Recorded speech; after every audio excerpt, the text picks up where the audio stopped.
தரிசிக்க முடியாதுன்னா பார்க்க முடியாது. பார்க்க முடியாம அவர்கிட்ட பேச முடியாது. பேச முடியாம எந்த ஆசீர்வாதத்தையும் அவர்கிட்ட வாங்கவே நீங்க முடியாது. நீங்க ஆசீர்வாதம் பெறணும், சுகமா இருக்கணும், சமாதானமா இருக்கணும், விடுதலையா இருக்கணும்னா தேவனை நீங்க பார்க்கணுங்க. ஸ்தோத்திரம். ஆமென். தரிசிக்கணும், அவரை தரிசிக்கணும்.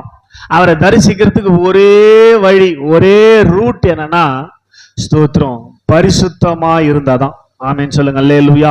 சத்தமா சொல்லுங்க. அல்லேலூயா.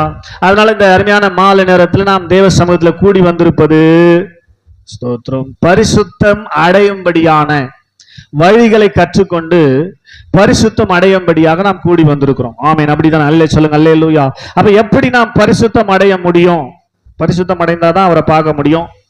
எப்படி பரிசுத்தம் அடைவது என்பதை குறித்து வேதத்துல நான் ஆராய்ந்த போது 3 வழிகள் தான் பரிசுத்தம் அடைவதற்கான காரியங்களை வேதம் சொல்லி கொடுக்கிறதா இருக்குது. ஆமென் சொல்லுங்க. அல்லேலூயா. இந்த 3 வழிதான் தேவனை பரிசுத்தம் அடைய செய்து, தேவனை பார்க்க செய்து, பேச செய்து ஆசீர்வாதங்களை நமக்கு கொண்டு வருகிறதா இருக்குது. ஆமென் சொல்லுங்க. அல்லேலூயா.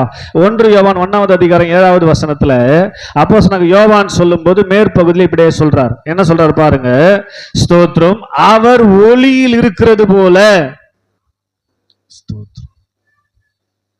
பாருங்க வசனத்தை பாருங்க. அவர் ஒளினா பரிசுத்தத்தில் இருக்கிறார்.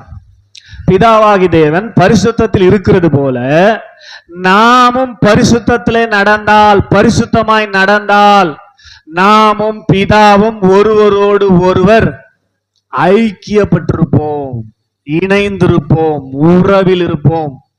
நாம் இப்ப உறவில் இல்லை.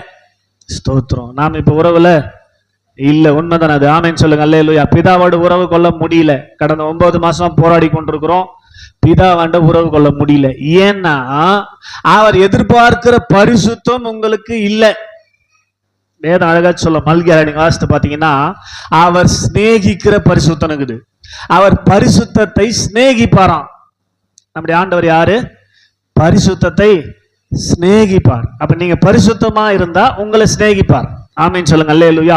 எப்போ ஸ்தோத்திரம். வசனம் அழகா சொல்லுது பாருங்க. ஏன் நம்மால் ஐக்கியப்பட முடியலன்னா அவர் எதிர்பார்க்கிற பரிசுத்தம் அவருடைய பிள்ளைகளாக நம்மிடத்தில் இல்லாதபடியினாலே. ஆமென் சொல்லுங்க. அல்லேலூயா. ஆனா இதை எழுதுகிற யோவான், ஸ்தோத்திரம், இதை எழுதுகிற ஸ்தோத்திரம் யோவான் என்ன சொல்றாரு பாருங்க. ஸ்தோத்திரம். அதே ஸ்தோத்திரம், நீங்களும் எங்களோட ஐக்கியம் உள்ளவர்களாகும்படி நாங்கள் கண்டும் கேட்டும் இருக்கிறதை உங்களுக்கு அறிவிக்கிறோம். எங்களுடைய ஐக்கியம் பிதாவோடும், யோவான் சொல்றாரு, என்னுடைய ஐக்கியம் எங்க இருக்குது?